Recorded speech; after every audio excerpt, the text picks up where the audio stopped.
महाभारत का वो पात्र जिसे अपने जीवन के अंत तक कभी न्याय नहीं मिल सका, जिसे अपना संपूर्ण जीवन उपेक्षा और अपमान के साथ गुजारना पड़ा, जो महाभारत का सबसे सूरवीर योद्धा होने पर भी सदैव उपेक्षित रहा, एक तेजस्वी बालक होने पर भी सभी ने उसे शिक्षा देने से इनकार कर दिया।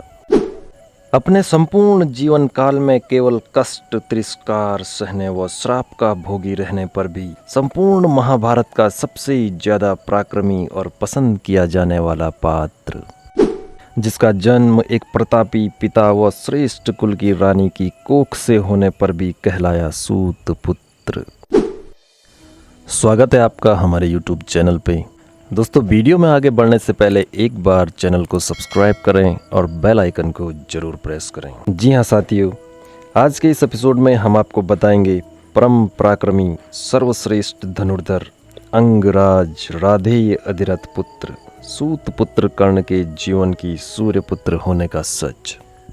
आज हम सूत पुत्र नहीं बल्कि सूर्य पुत्र कर्ण के बारे में बताने जा रहे हैं, क्योंकि ये सार उस समय का है जब कर्ण का वध अर्जुन के हाथों हो चुका था, लेकिन उसके प्राण अभी भी शेष थे।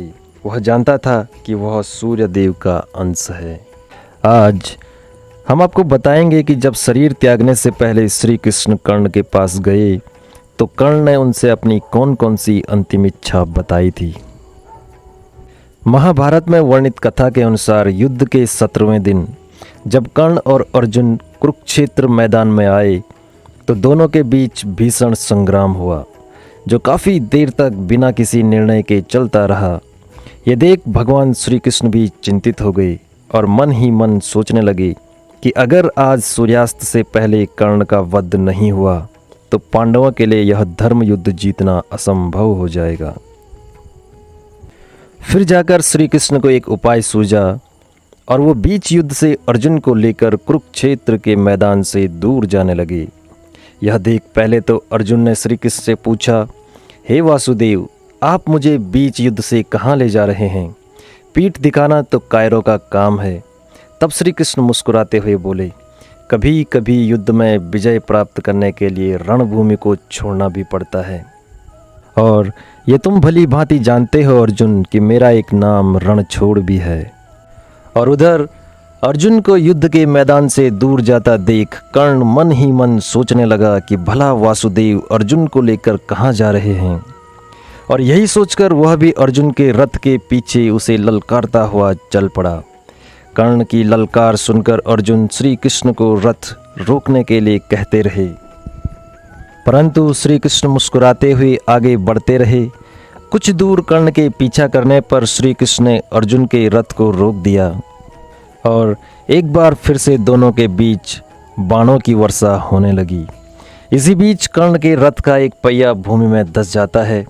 यह देख अर्जुन ने कर्ण पर बाण चलाना रोक दिया। तब श्री कृष्ण अर्जुन से बोले, पार्थ, तुमने बाण चलाना क्यों रोक दिया? तब अर्जुन ने कहा, वासुदेव, आप देख नहीं रहे हैं कि कर्ण के रथ का एक पहिया जमीन में धंस गया है। तब श्री कृष्ण अर्जुन से बोले, हे पार्थ, कर्ण एक महारथी योद्धा है और चाहे तो वो अपना रथ बदल भी सकता है। इतने ही देर में उधर से कर्ण बोले, हे अर्जुन, मेरे रथ का पहिया धंस गया है, मैं इसे निकालने के लिए नीचे उतर रहा हूँ, अभी बाण मत चलाना। कर्ण की ये बात सुनकर श्री कृष्ण बोले, धनंजय, यही कर्ण के वध का उचित समय है। कर्ण के मुख से ऐसी बातें सुनकर अर्जुन ने कहा, हे नारायण, कर्ण अभी पैदल है, ऐसे में मैं उस पर प्रहार नहीं कर सकता हूँ।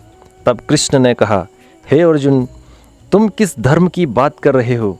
क्या रणभूमि में कर्ण ने अभिमन्यु पर प्रहार करते समय युद्ध भूमि के बारे में सोचा था?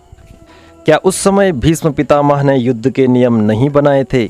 और जब कर्ण ने भरी सभा में द्रौपदी को वैश्य कहकर उनके मान सम्मान को छिन्न भिन्न कर दिया था, क्या तुम ये सब भूल गए? हे अर्जुन, महारथी कर्ण भी अधर्म का भागीदार है, इसीलिए इसकी सजा अवश्य मिलनी चाहिए। पार्थ, अब धर्म की बात छोड़ो और कर्ण पर अंजलि का अस्त्र से प्रहार करो। और श्री कृष्ण की बातें सुनकर अर्जुन ने तुरंत अंजलि का अस्त्र का आवाहन किया और कर्ण पर अंजलि का अस्त्र चला दिया, जो कर्ण की गर्दन के बीचों बीच लगा। परिणाम स्वरूप कर्ण उस बाण से मृत्यु के निकट पहुंच गया।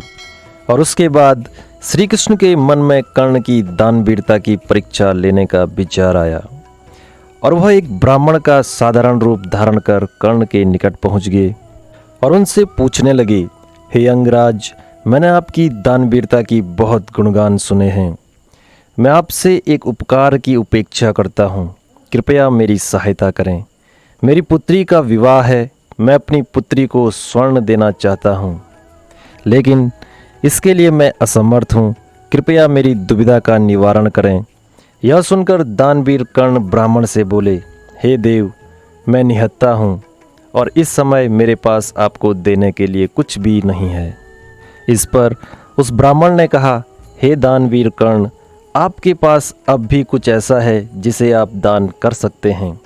यह सुन कर्ण समझ गए कि यह कोई साधारण ब्राह्मण नहीं है, बल्कि यह ब्राह्मण रूपी कोई देव है। असमंजस में पड़ते हुए कर्ण उस ब्राह्मण से पूछने लगे, हे ब्राह्मण, मेरे पास वो क्या है जिसे मैं आपकी सहायता कर सकता हूँ? आपके सोने के दांत। तत्पश्चात कर्ण ने बिना कुछ सोचे पास पड़े पत्थर से दांत पर मारकर उसे लेने की बात कही। यह सुनकर ब्राह्मण कहने लगे, राजन, दान दानवीर द्वारा दिया जाता है, स्वयं लिया नहीं जाता है। तब कर्ण ने दर्द सहन करते हुए दांत निकालकर उस ब्राह्मण को दे दिया। इस पर भी आपत्ति जताते हुए ब्राह्मण कहने लगे, दान तो पवित्र लिया जाता है, मैं इसे कैसे स्वीकार करूं? तब कर्ण ने अपने समक्ष पड़े बाण को उठाकर माता गंगा का आवाहन किया। तदुपरांत माँ गंगा की सहायता से कर्ण ने उस सोने के दांत को पवित्र कर ब्राह्मण को दे दिया। तत्पश्चात कर्ण उनसे अनुरोध करने लगे, हे देव, मुझे अपने सत्य रूप के दर्शन दीजिए, मैं आपके दर्शन करना चाहता हूँ। तब कर्ण की दानवीरता से प्रसन्न होकर हरि कृष्ण ने कर्ण के समक्ष अपने सत्य रूप के दर्शन देते हुए कहा, तुम जैसा दानवीर त्रिलोक में कोई भी नहीं है। जब तक इस संसार में सूर्य और चंद्रमा रहेगा, तब तक तुम्हारा नाम दानवीर कर्ण के नाम से जाना जाएगा। मैं तुम्हारी दानवीरता से अत्यंत प्रसन्न हूँ। तुम मुझसे जो चाहे वरदान मांग सकते हो। तब इस पर कर्ण ने कहा, प्रभु, मैं अगले जन्म में आपके राज्य में जन्म लेना चाहता हूँ। और दूसरा, मेरा जन्म एक कुंवारी माता से हुआ था, इसीलिए मेरी इच्छा है कि मेरा अंतिम संस्कार भी एक कुंवारी भूमि अर्थात एक ऐसी भूमि पर हो जहाँ आज तक कोई अधर्म न हुआ हो। इतना कहकर कर्ण ने अपने प्राण त्याग दिए। तत्पश्चात भगवान श्री कृष्ण और सारे पांडव इस विचार में पड़ गए कि उन्हें आखिर कुंवारी भूमि कहाँ मिलेगी। पूरी पृथ्वी पर खोजने के बाद जब श्री कृष्ण को ऐसी भूमि का टुकड़ा नहीं मिला, तो श्री कृष्ण ने कर्ण के मृत शरीर का अंतिम संस्कार अपने हाथ में करने का फैसला लिया। और इस प्रकार अंत होता है महाभारत के एक पराक्रमी योद्धा सूर्यपुत्र कर्ण का। अगर आप आगे भी महाभारत से जुड़ी हुई घटनाओं के बारे में जानना चाहते हैं तो कमेंट के माध्यम से हमें ज़रूर बताएं। आज के वीडियो में बस इतना ही। मिलते हैं अगले वीडियो में कुछ और जानकारी के साथ। तब तक के लिए बाय बाय, टेक केयर, जय माता दी।